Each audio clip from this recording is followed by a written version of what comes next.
Pero ikinatuwa na rin yan ng iba. Karamihin ko sa gamot, sa mga maintenance ko, sa pagkain, maraming.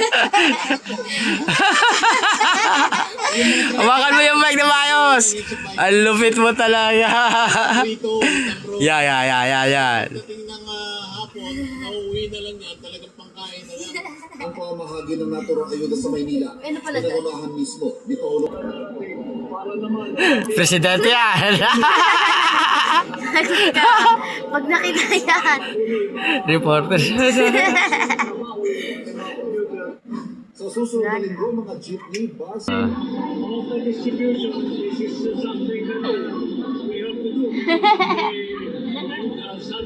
Galay na reporter ko ah.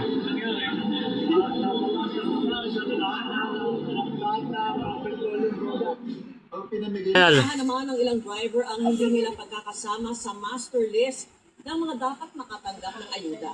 Kaugnay naman ng taas pasahe, may mga nakukulangan kaya tinuloy ang pagkakasay ng isang grupo sa Webes. Si Ian Cruz. Kasi hindi naman Hello. gasolina lang tumas lahat. Ang lupit ang reporter na to ah. Ano na sa pagkain.